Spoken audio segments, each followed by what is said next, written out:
बिस्मिल्लाहिर्रहमानिर्रहीम। इय्याका नअबुदु व इय्याका नस्तईन। मेरे बुनेर के बाशऊर नौजवानों, बुजुर्गों और बच्चों, सबसे पहले इतनी गर्मी में जिस तरह का मैं आपका जज्बा और जुनून देख रहा हूं, मैं आपको सलाम करता हूं। मेरे तो 21 साल खेलों की ग्राउंडों के ऊपर गर्मी की आदत पड़ गई, लेकिन मैं आपको मानता हूं कि इस दोपहर की गर्मी में इस तरह आप जुड़े हुए और साथ साथ खड़े हैं। मैं आपके जज्बे को फिर से खराज तहसीन पेश करता हूं। अच्छा, मेरे बुनेर के बाशऊर लोगों,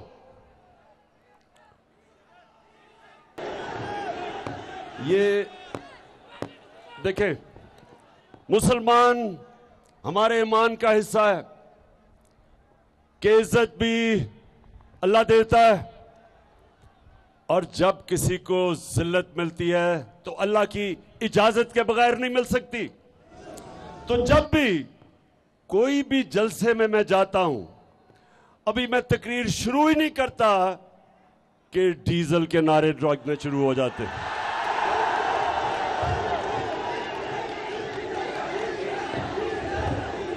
फजल रहमान, आप कभी भी तो आराम से बैठ के कभी बैठ के सोचे कि ये अल्लाह ने आपको इतनी जिल्लत दी क्यों है? दीन के नाम पे सियासत, और जिधर भी मौका मिले मुफाद परस्ती। इसलिए जिधर भी लोग जमा होते हैं और फजल रहमान को देखते हैं तो उनको डीजल याद आ जाता है। मेरे गयूर पाकिस्तानियों,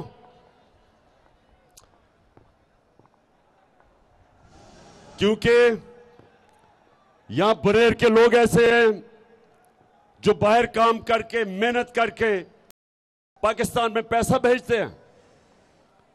वो समझते हैं कि दुनिया में इस वक्त हालात क्या हैं, और वो बैरून मुल्क पाकिस्तानी खास तौर पे समझते हैं कि जिस किस्म की बैरूनी साजिश के तहत ये इंपोर्टेड हुकूमत हमारे ऊपर मसल्लत हुई, कभी बैरून मुल्क पाकिस्तानियों ने इस तरह के एहतजाज नहीं किए। अमेरिका में, इंग्लैंड में, यूरोप में जिधर पाकिस्तानी थे, उन्होंने इस इंपोर्टेड हुकूमत के खिलाफ एहतजाज किए, और उन्होंने मुत्तहिद होके एक आवाज लगाई कि इंपोर्टेड हुकूमत नामंजूर। अब मैं आपको, क्योंकि आप बाशऊर नौजवान हैं, मैं देख रहा हूं सियासत आप समझते हैं, थोड़ा सा मैं अब आपको बताता हूं कि ये किस किस्म की साजिश हुई, क्यों हुई। हिंदुस्तान और इस्राइल, ये वो दो मुल्क हैं जो सबसे ज्यादा चाहते हैं कि पाकिस्तान कमजोर हो और टूटे, और इनके साथ मुझे अफसोस से कहना पड़ता है कि अमेरिका भी, वो भी नहीं देखना चाहता एक मजबूत पाकिस्तान। इन तीनों ने मिलकर साजिश की। जब हमारी हुकूमत गिराई गई, नौजवानों गौर से सुनो, जब हमारी हुकूमत गिराई गई तो खुशियां किधर बनी? हिंदुस्तान में। हिंदुस्तान के अखबारों में, मीडिया पे ऐसे खुशी हुई कि जिस तरह शहबाज शरीफ नहीं था, शहबाज सिंह था। यानी उन्होंने उसको अपना बना लिया, क्योंकि शरीफ खानदान के बड़े गहरे ताल्लुकात हैं हिंदुस्तान की बिजनेस कम्युनिटी से। नरेंद्र मोदी घर में शादी पे बुलाया गया, खास तौर पे मोदी को बुलाया गया, वो आदमी जिसने सबसे ज्यादा मुसलमानों के ऊपर हिंदुस्तान में जुल्म किया, उसको इस शरीफ खानदान ने अपने घर शादी पे बुलाया। ये वो लोग हैं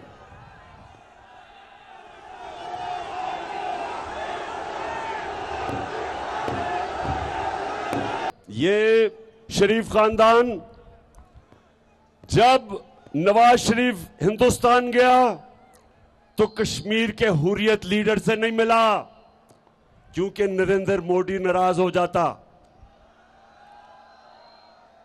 अपनी फौज को जब नरेंद्र मोदी पाकिस्तान के आर्मी चीफ को दहशतगर्द कह रहा था, तो साथ साथ यह भी कह रहा था कि नवाज शरीफ तो हमारा दोस्त है। और कभी नवाज शरीफ ने नरेंद्र मोदी के खिलाफ एक बात नहीं की। कुलभूषण यादव उसके मुंह से नहीं निकला। और ये वो लोग हैं जो आज हिंदुस्तान समझता है कि उनकी एक ऐसी हुकूमत आ गई कि बस अब पाकिस्तान कंट्रोल में आ गया। दूसरी तरफ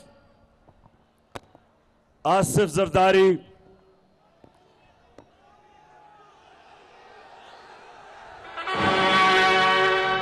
जाग उठा है सारा। आसिफ जरदारी इस मुल्क की बहुत बड़ी बीमारी, और उसको बीमारी क्या है? पैसे की बीमारी है। वो पैसा देखता है तो उसका जिस्म कांपना शुरू हो जाता है, उसकी कांपें टांगनी शुरू हो जाती है। तो जरदारी उधर नवाज शरीफ और इसका खानदान ये इस साजिश का हिस्सा बने, और इन्होंने अमेरिका के साथ मिलके उनके एक डोनाल्ड लू, उनके एक अंडर सेक्रेटरी ऑफ स्टेट ने पाकिस्तान के एम्बेसडर को हुक्म किया कि इमरान खान को वजारत उज़्मा से हटाओ, नहीं तो हम तुम्हारे से अच्छे ताल्लुकात नहीं रखेंगे, बल्कि धमकी दी।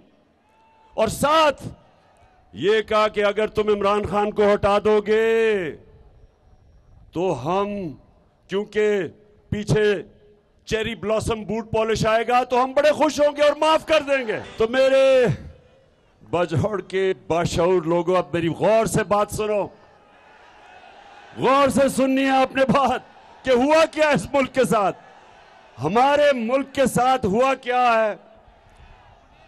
बनेर बनेर बनेर बनेर बनेर बनेर माशाअल्लाह, बड़े बाशऊर लोग हो माशाअल्लाह। एक एक चीज जानते हो, एक एक चीज मैं नोटिस कर रहा हूं, जो मैं बातें कह रहा हूं आपको समझ आ रही है। अच्छा अब सुने हुआ क्या फिर। उनको वो मुरासला भेजता है 7 मार्च को, डोनाल्ड लू जो बात करता है हमारे एम्बेसडर से अमेरिका में, 7 मार्च को वो लिखा जाता है। 8 मार्च को अदम एतमाद की तहरीक इस्लामी में दाखिल होती है, और देखते देखते हमारे जो इत्तेहादी हैं उनको भी याद आ जाता है कि ओहो तहरीक इंसाफ तो बड़ी बुरी पार्टी है। और साथ लोटे भी 20 लोटे गायब हो जाते हैं। तो अब जरा सुने, मैं तब कहता रहा कि यह पाकिस्तान की कौम के खिलाफ साजिश है। मैंने हर जगह कहा, मुरासला दिखाया असेंबली में, नेशनल सिक्योरिटी कमेटी में, काउंसिल में। सदर पाकिस्तान आरिफ अलवी ने पाकिस्तान के चीफ जस्टिस को खत लिखा कि यह हमारे मुल्क में मुदाखलत हुई है, साजिश हुई है, इसके ऊपर इन्वेस्टिगेशन होनी चाहिए। अभी तक तो कुछ हुआ नहीं, लेकिन अब देखें कि अवाम से क्या हुआ है। मैं जरा अब आपको अपनी आवाम जरा मैं बताऊं कि आपसे हुआ क्या है। हमें बड़ा शोर मचाया जी, तहरीक इंसाफ ने महंगाई कर दी, हर रोज महंगाई करें, टीवी प्रोग्राम देखें तो वहां कहे जी महंगाई है, जो अपोजिशन का असेंबली में मुंह खोले वो कहे महंगाई है। वो कांपे टांगने वाला बिलावल, उसने लॉन्ग मार्च कर दी सिंध से कि महंगाई मार्च है जी, लोगों कत्ल हो गया, माशी कत्ल हो गया। जो इनमें से टीवी पे आए कहे जी इमरान खान ने बिजली बढ़ा दी, कोई कहे इसने कोई गैस बढ़ा दी, कोई कहे आटा बढ़ा दिया। तो मैं आज अल्लाह का शुक्र अदा करता हूं, अल्लाह अल हक है, सच का खुदा है, सच नहीं छुपता। अल्लाह का हुक्म है कुरान में कि सच हमेशा लोगों के सामने आएगा। तो ये जरा आज देख लें कि इंपोर्टेड हुकूमत थे। अब जरा सुने, 3 साल में पाकिस्तान में आटे, हमारे दौर में आटा कितने कीमत बढ़ी? 3.5 साल में 326 रुपए। 20 केजी का जो आटे का थैला है हमारे दौर में वो बढ़ा 320 रुपए 3.5 साल में। 2 महीने में, इनके दौर के 2 महीने में आटा कितना बढ़ा? 422 रुपए। आटा बुनियादी चीज। और महमूद खान मुझे कह रहे हैं कि पख्तूनख्वा में उससे भी महंगा है, पंजाब से ज्यादा महंगा है। अब दूसरा सुने, चावल, बासमती चावल, 1 केजी चावल हमारे दौर में बढ़ा 3.5 सालों में 40 रुपए। इनके 2 महीने में 55 रुपए बढ़ा है, 2 महीने में। घी, अब जरा ये सुने, घी हमारे दौर में 1 लीटर 3.5 साल में घी कितना बढ़ा है? 213 रुपए। इनके 2 महीने में घी कितना बढ़ा है? 200 रुपया। 200 रुपया बढ़ा है।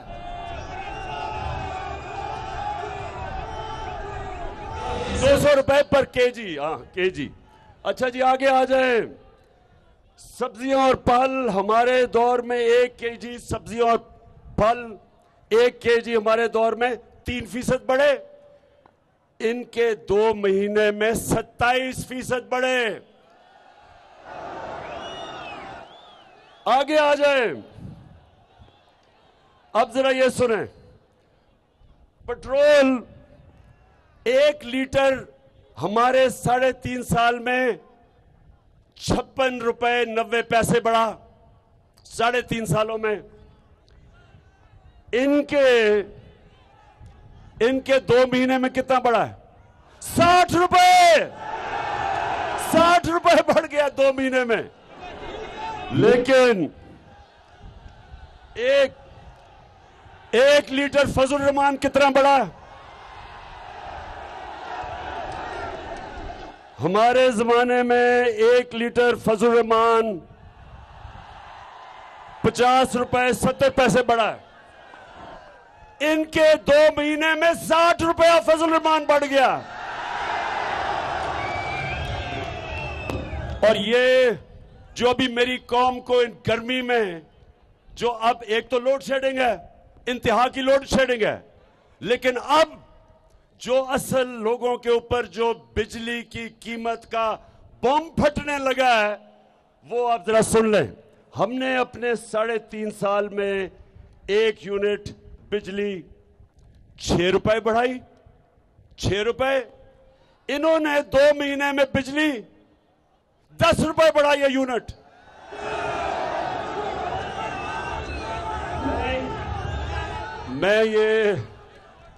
मैं ये इसलिए अपनी कौम को बता रहा हूं कि ये जो तेल और डीजल, ये हमने भी बढ़ा, हमारे ऊपर भी आईएमएफ ने प्रेशर डाला था। आईएमएफ हमें भी कह रही थी कि इनकी कीमतें बढ़ाओ, लेकिन उनमें और हमारे में, इनमें और हमारे में क्या फर्क है?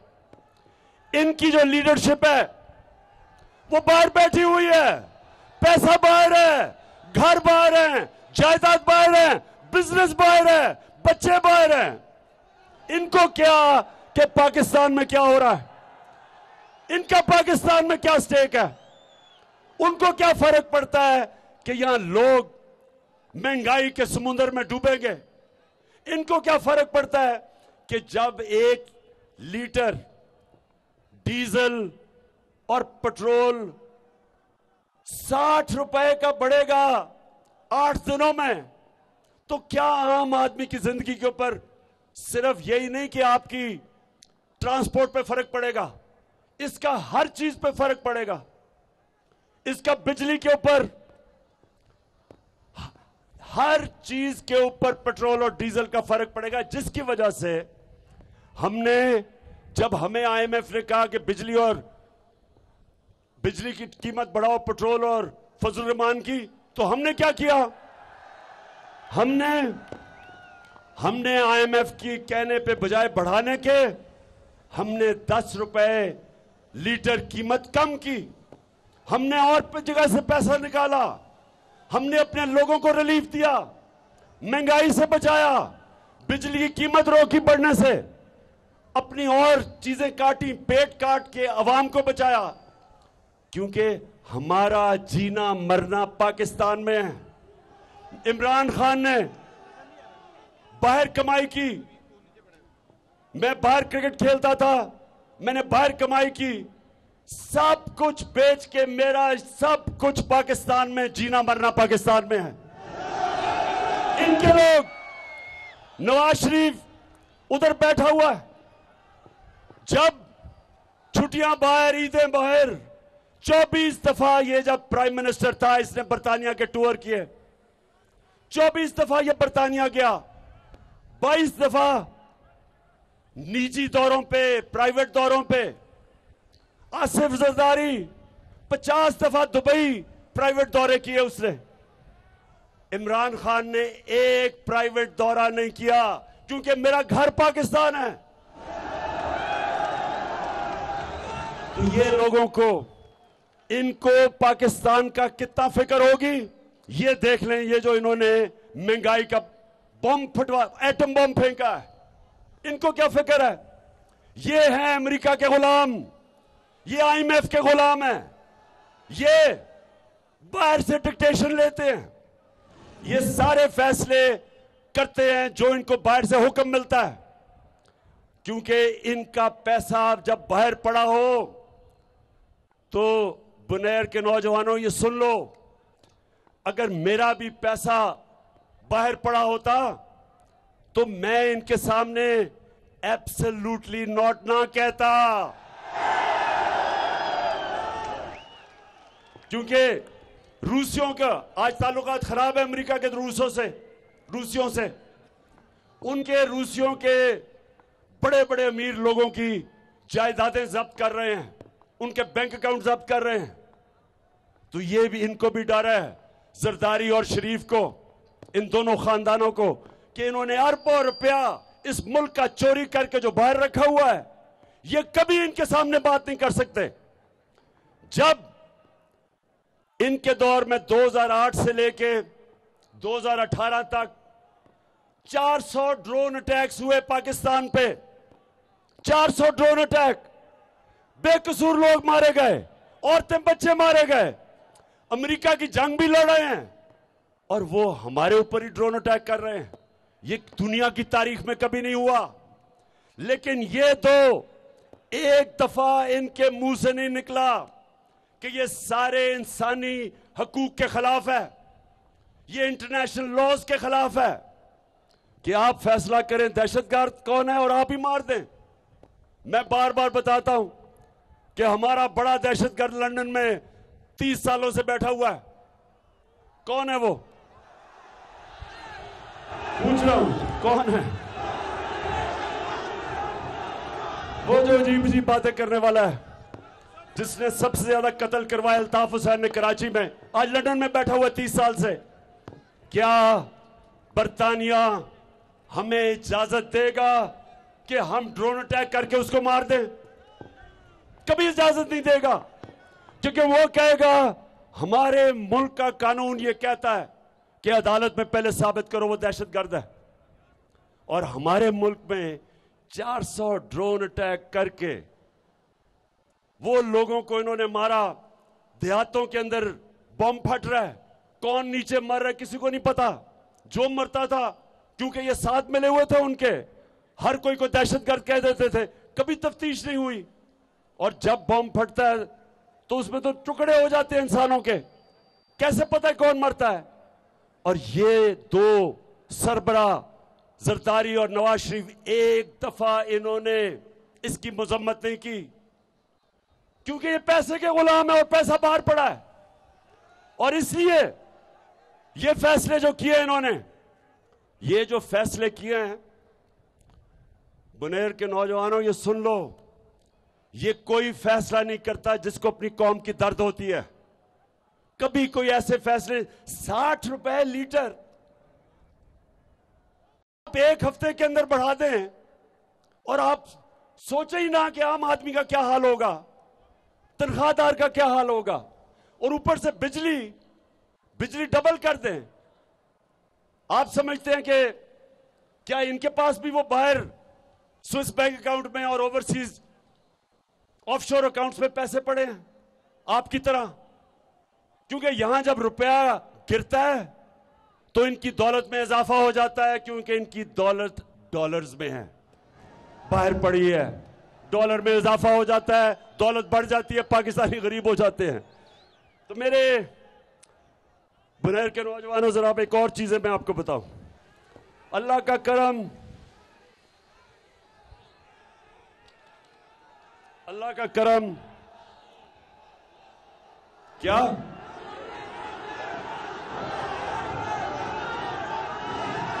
समझ?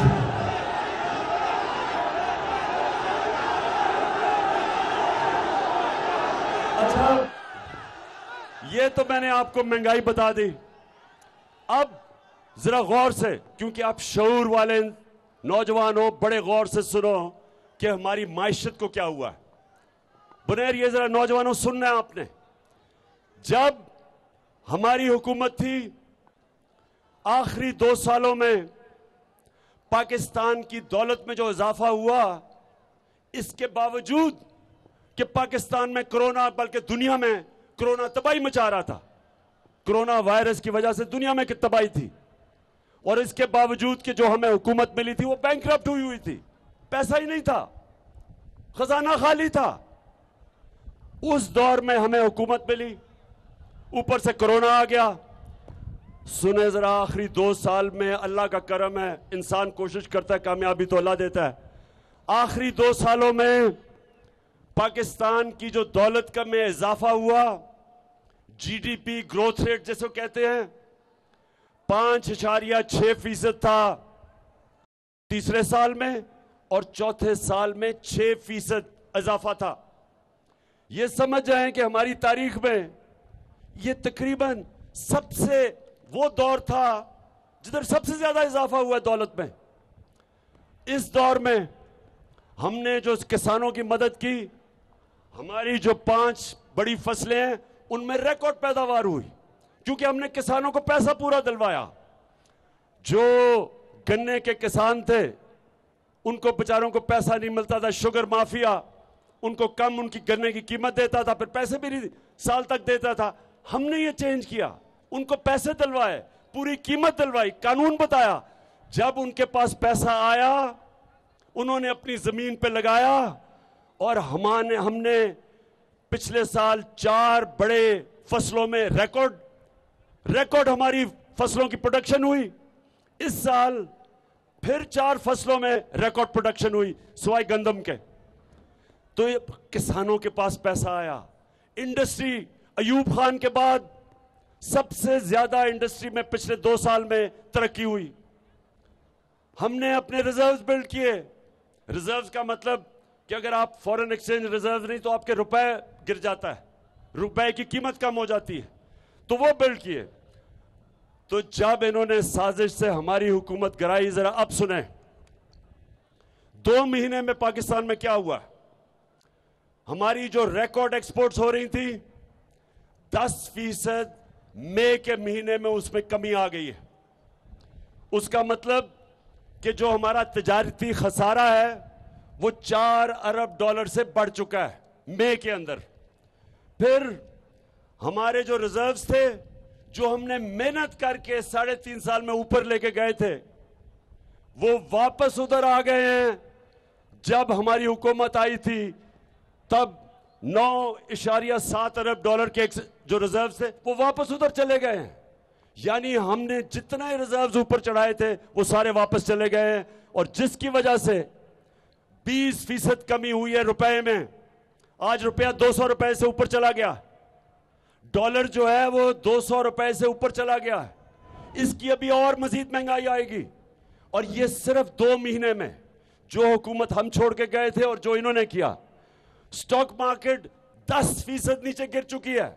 इसका मतलब 700 अरब रुपया स्टॉक मार्केट से निकल चुका है। और फिर जो सूद है 15.5% सूद पहुंच गया है।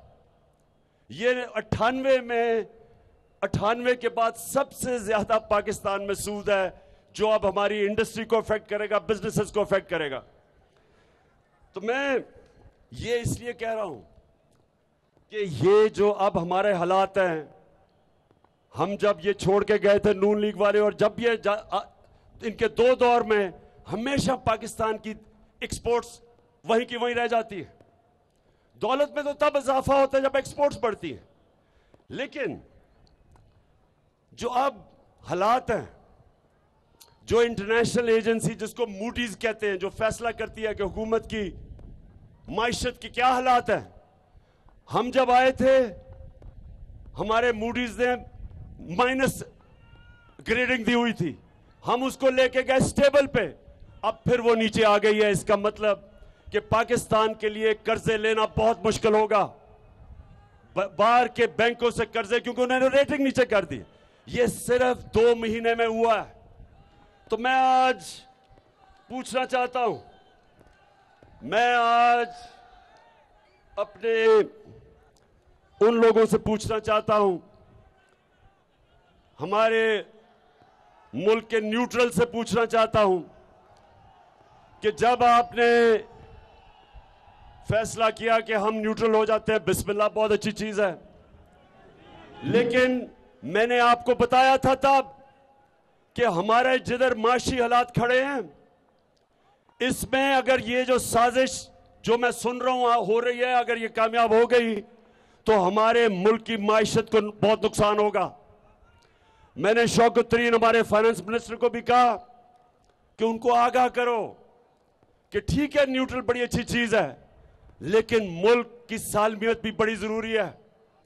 मुल्क अगर मजबूत होगा तो हम अपना दिफा कर सकते हैं। अगर मुल्क की माइशत अगर वो गिरना शुरू हो जाए, तो मैं बार बार सोवियत यूनियन की मिसाल देता हूं। दुनिया की 2 सबसे ताकतवर मुल्क थे, अमेरिका और सोवियत यूनियन। दुनिया की 2 सबसे ताकतवर फौजें थी, अमेरिका की और सोवियत यूनियन की। लेकिन जब सोवियत यूनियन की माइशत जब वो नीचे गई तो मुल्क टूट गया, सोवियत यूनियन टूट गई। तो मैं आज अपने न्यूट्रल्स को यह कहना चाहता हूं कि देखें, ये जो बातें कर रहे हैं कि जनाब इमरान खान के ऊपर गद्दारी का मुकदमा चलाया जाए, पहले मुझे जरा इन लोगों से सबसे पूछता हूं मैं कि लोग क्या ये जरदारी और नवाज शरीफ मेरे पे गद्दारी का मुकदमा चलाएंगे? वो लोग जिनका है सब कुछ बाहर, क्या वो लोग जो एक जरदारी हुसैन हक्कानी के साथ अमेरिकनों को कह रहे हैं कि मुझे पाकिस्तानी फौज से बचा लो, वो मेरे पर मुकदमा करेगा गद्दारी का? और क्या वो नवाज शरीफ जो इस मुल्क में सजा याफ्ता, जो पकड़ा गया पनामा के अंदर, जो इसने बेटी के नाम पे 4 अरबों रुपए की प्रॉपर्टीज लंदन में ली थी, सजा याफ्ता मफरूर झूठ बोल के बाहर भागा हुआ, क्या वो मुझे फैसला करेगा कि मैं गद्दार हूं? मैं आज सारे अपने पाकिस्तानियों से कहना चाहता हूं कि देखें, ये जो साजिश है ये इमरान खान के खिलाफ सिर्फ इसलिए है कि इमरान खान अगर हटता है रास्ते से तो रास्ता साफ हो जाता है इस तरह के लोगों की जो इस मुल्क का पैसा लूट के बाहर लेके जाए। ये वो लोग हैं जो 30 साल से हुकूमत कर रहे हैं। पाकिस्तान में 2 खानदानों ने 30 साल हुकूमत की है, शरीफ और जरदारी खानदान ने, और मुल्क को मकरूज इमरान खान ने किया। 30 साल आपने हुकूमत की है, हमने मुल्क को उधर से ऊपर निकाल के सस्टेनेबल ग्रोथ यानी कि सही रास्ते पर लगाया, पटरी पर चढ़ाया, साजिश से गवर्नमेंट करवा के। और अब जब इन्होंने देखा कि सारी कौम आज इस साजिश को समझ बैठी है, इसके खिलाफ है, इन गद्दारों के और चोरों के, तो आज ये कोशिश कर रहे हैं कि इमरान खान को रास्ते से हटाएं गद्दारी का मुकदमा करके। जब IMF ने हमारे पे भी जोर लगाया कि ये कीमतें बढ़ाओ, अवाम पे खर्चे कम करो, हमने IMF का प्रेशर बर्दाश्त किया। और ये याद रखें, हम वो मुल्क हैं जिसने पहली दफा इस मुल्क की तारीख में जो सबसे बड़ा फलाई काम, सेहत कार्ड, जो हर खानदान को हम हेल्थ इंश्योरेंस दी कि कोई भी जाके किसी भी अस्पताल में अपना इलाज करवा सके, ये कभी पाकिस्तान की तारीख में ऐसा काम नहीं हुआ। बजाय ये कि खर्चे कम करते, हमने सेहत कार्ड लेके आए। पंजाब के अंदर 400 अरब रुपए का सबसे बड़ा प्रोजेक्ट। फिर हमने एहसास प्रोग्राम से निचले तबके की मदद की, औरतों को हुनर, पैसे, जो सबसे गरीब तबका था उनको पहुंचाए। फिर कामयाब जवान पे सस्ते कर्जे, बल्कि सूद के बगैर कर्जे, और घरों के लिए सूद के बगैर कर्जे दिए। बजाय हम लोगों पे बोझ डालते, हमने लोगों से बोझ कम किया। और उधर फिर पेट्रोल और डीजल के ऊपर हमने सब्सिडी दी, बोझ कम किया लोगों पे। वो इसलिए कि हमारा जीना मरना पाकिस्तान में है। मैं किसी इंपोर्टेड हुकूमत का, किसी बाहर की सुपर पावर के सामने घुटने टेकने वाला नहीं हूं। अब ये मैं आगे आपको बता दूं कि ये इंपोर्टेड हुकूमत क्या करने लगी है। माइशत की तो इनको भी तैयारी नहीं थी, बिल्कुल तैयारी के बगैर ये पहुंचे और वो देख ही लिया माइशत का हाल। लेकिन ये करने क्या जा रहे हैं, ये जरा सारी कौम के सामने, क्योंकि मैंने अपना लाएमल भी दूंगा आखिर में, सारी कौम समझ ले कि ये क्या करने जा रहे हैं। सबसे पहले अपने करप्शन के केसेस खत्म करने जा रहे हैं, नैब को खत्म करने जा रहे हैं। जिधर अरबों रुपए के इनके ऊपर करप्शन के केसेस वो खत्म हो जाएंगे। शरीफ खानदान पे 40 अरब रुपए के करप्शन के केस है। आसिफ जरदारी के ऊपर ओमनी ग्रुप के फेक अकाउंट्स के केसेस पड़े हैं, सब माफ हो जाएंगे, सबको NRO मिल जाएगा। वो जो अभी तुर्की में चेरी ब्लॉसम बूट पॉलिश, उधर अभी तुर्की गया हुआ था, तो सदर अर्दोगान के खाने पे उसने अपने बेटे को वहां बैठाया हुआ था, जो कि मफरूर है या भागा हुआ है यहां से, क्योंकि मकसूद चपड़ासी के केस में फंस रहा था, FIA के, मुल्क छोड़ के भागा हुआ है। उसको उसने इंग्लैंड से बुलाया। और इतनी शर्म की बात है कि एक बाहर के सदर के सामने एक मफरूर को बैठाया हुआ था। मफरूर, ये याद रखें, कोई भी मफरूर किसी भी शहरी के सामने जाए तो वो उसको हवालत में ले सकता है। आपको पता होना चाहिए कि वो उसको अरेस्ट कर सकता है। तो वो वहां सदर के साथ बैठा था। और इससे क्या साबित होता है कि ये जब से चोर आए हैं, इस मुल्क की अखलाकियात भी तबाह, ये मजाक उड़ा रहे हैं पाकिस्तान के इंसाफ के निजाम का, सारे केसेस खत्म करवा रहे हैं और पाकिस्तान का इंसाफ का निजाम सिर्फ वो हो जाएगा जिधर छोटा चोर जेलों में जाएगा और बड़े बड़े डाकू बड़े बड़े ईवानों में बैठेंगे। हमारे नबी सल्लल्लाहु अलैहि वसल्लम ने कह दिया था, ये मैं सारी कौम को बार बार बताता हूं, उन्होंने कहा कि जो कौम ताकतवर मुजरिम को सजा नहीं दे सकती और सिर्फ छोटे चोरों को जेलों में डालती है, वो कौम तबाह हो जाती है। जिस कौम में इंसाफ नहीं होता वो तबाह हो जाता है। तो इसलिए हम सब ने मिलकर इनके खिलाफ जहाद लड़नी है, इनसे आजादी की जहाद लड़नी है, हकीकी आजादी लेनी है इनसे। तो मैं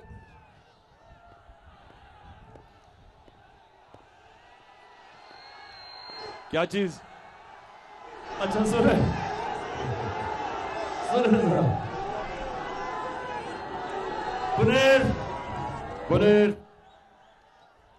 सुने जरा, इन्होंने सबसे पहले मैंने आपको बताया इन्होंने करप्शन केस खत्म करने आए इसलिए थे। नंबर 2, इन्होंने इलेक्शन के अंदर धांधली करके पूरी तैयारी कर रहे हैं इलेक्शन जीतने की। इलेक्शन कमीशन को साथ मिलाया हुआ है। हल्का बंदियां के अंदर इन्होंने पहले से ही मैच फिक्स किया हुआ है, पहले से तैयारी की है, क्योंकि वैसे तो ये इलेक्शन जीत नहीं सकते।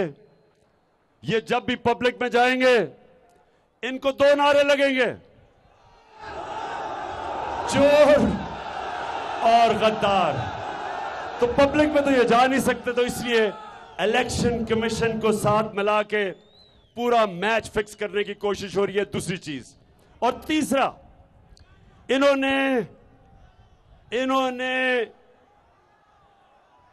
इन्होंने पुलिस को साथ मिला के झूठे केसेस बना के इन्होंने पूरा कोशिश की है कि अब ऑपोजिशन को ये क्रश कर दे, तबाह कर दे, दबा दे।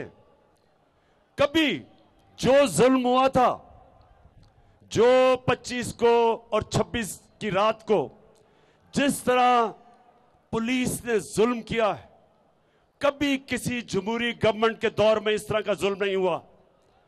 2 दफा ऐसे जुल्म हुए थे, दोनों दफा मार्शल लॉ था। कभी जमहूरियत के अंदर इस तरह का जुल्म मैंने नहीं देखा। जिस तरह इन्होंने शेलिंग की, पता था कि सामने औरतें, बच्चे, फैमिलीज, कोई इन्होंने बेदर्दी से जो शेलिंग की, ऐसे आप सीन मकबूजा कश्मीर में देखते हैं जिधर हिंदुस्तान कश्मीरियों के ऊपर जुल्म करता है। ऐसे सीन जो जनरल डायर ने, जब गुलाम हिंदुस्तान था अंग्रेजों का 1919 में, उसने लोगों के ऊपर इस तरह जुल्म किया था। कभी अपने शहरियों के ऊपर कोई ये नहीं करता। और ये इन्होंने किया क्यों था?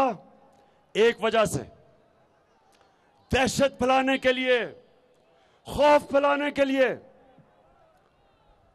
बनेर के नौजवानों, ये मेरे गौर से आप बात सुनो, ये समझना है आपने। ये कोशिश क्या कर रहे हैं? ये खौफ दिलवा रहे हैं, लोगों को डरा रहे हैं।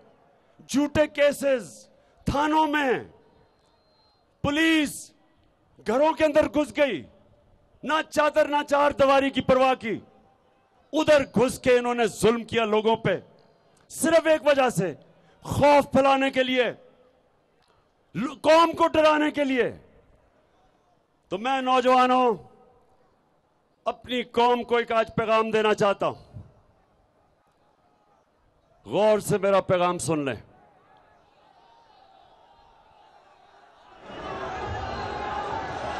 जब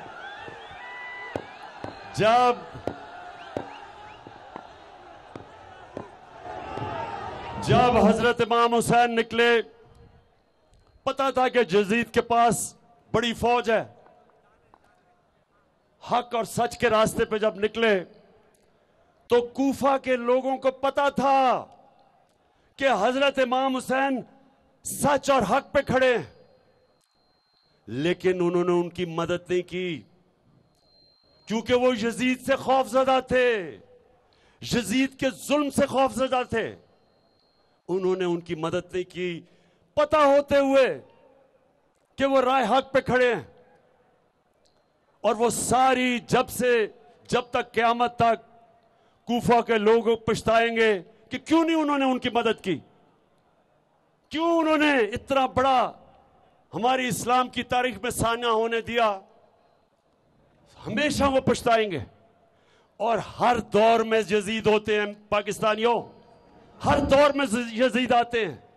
और हर दौर में एक कौम को मौका मिलता है कि राय हक पे खड़ी हो, यजीद का मुकाबला करे, जुल्म का मुकाबला करे, अमर बिल मारूफ पे चले।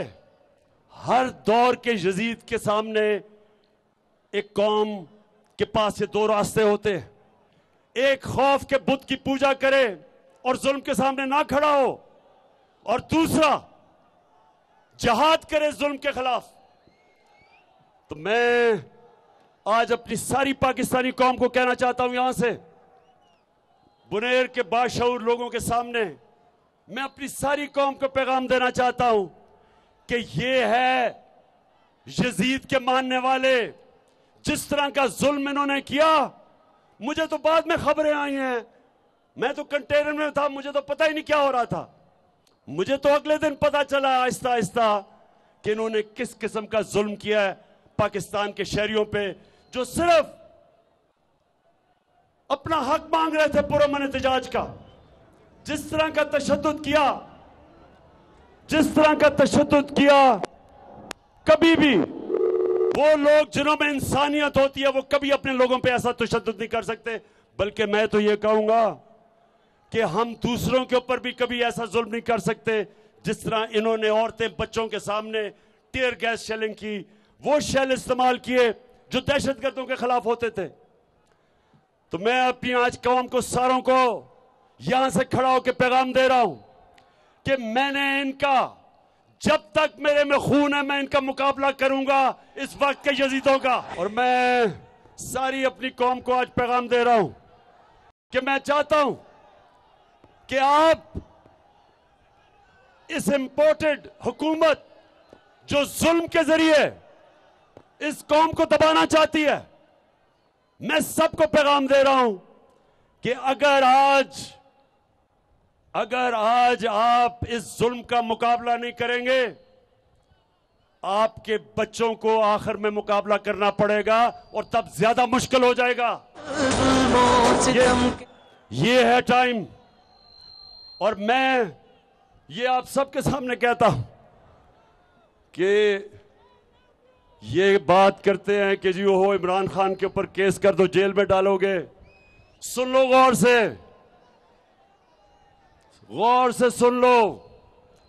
जेल तो छोटी चीज है, मैं तो अपनी जान की कुर्बानी देने के लिए तैयार हूं। सुप्रीम कोर्ट ने, हम इंतजार कर रहे थे सुप्रीम कोर्ट का फैसला, ताकि मैं अनाउंस करूं कि जब हम फिर निकलने लगे। लेकिन मुझे अब सुप्रीम कोर्ट के फैसला एक ऐसा आया है कि मेरे वकीलों ने आज मुझे बताया कि थोड़ी आपको इंतजार करनी पड़ेगी, क्योंकि उस फैसले में कई ऐसी चीजें हैं जो अभी उसकी वजाहत होने वाली है। लेकिन मैं आज यहां खड़ा होकर अपने सुप्रीम कोर्ट को यह जरूर पैगाम देना चाहता हूं अपनी सारी कौम के सामने कि देखें, मैं तो वो पाकिस्तानी हूं जो 40 साल से मेरी कौम जानती है, मुझे 40 साल से जानती है कौम। मैंने आज तक ना कभी इस मुल्क का कानून तोड़ा है, ना मैंने कभी अपने लोगों को कहा कि इस मुल्क का कानून तोड़ो। हमेशा एहतजाज हमने पुरअमन किया, 126 दिन का धरना दिया, हमने सारे लोगों को पुरअमन रखा। हम कभी नहीं चाहेंगे कि हम इस मुल्क का कानून तोड़ें और हमारी कौम का अपनी सिक्योरिटी एजेंसीज के सामने, अपनी पुलिस, अपने रेंजर्स के सामने उनका क्लैश हो, उनमें इंतशार हो। क्योंकि रेंजर्स भी अपने हैं, पुलिस भी अपनी, अवाम भी अपनी है, फौज भी अपनी है। इसलिए मैंने कभी ये नहीं कहा अगर हम तोड़ फोड़ करते हैं अपने मुल्क का नुकसान होता है। क्योंकि मैं तो लंदन में नहीं रहता, मेरे तो बाहर असासे नहीं है, मेरा तो जीना मरना यहां है। तो इसलिए जो आपने कमेटी बनाई है, मैं अपने जजेस से यहां अपील करता हूं कि उस कमेटी के अंदर, वो सारी सरकारी कमेटी है, उसके अंदर मेहरबानी करें, बड़े एहतराम से मैं कहता हूं कि कोई सिविल सोसाइटी से लोगों को डालें, ताकि आपको दूसरी तरफ से पता तो चले इन्होंने किया क्या हमारे साथ। अगर आप सारे सरकारी कमेटी बना देंगे तो वो तो आप बेहतर हैं, सुप्रीम कोर्ट तो बेहतर जानता है कि जब तक दोनों तरफ से राय ना मिले तो फैसला नहीं जज करता। तो मेरा बस एक ये था, और अपनी कौम के लिए आखिर में, बुनेर के लोगों मेरी बात सुन लो, तैयार रहना, मैं आपको कॉल दूंगा और आपने सब ने आना है, और हमने अपनी हकीकी आजादी की जंग जब तक हम जिंदा हम लड़ते रहेंगे। पाकिस्तान जिंदाबाद।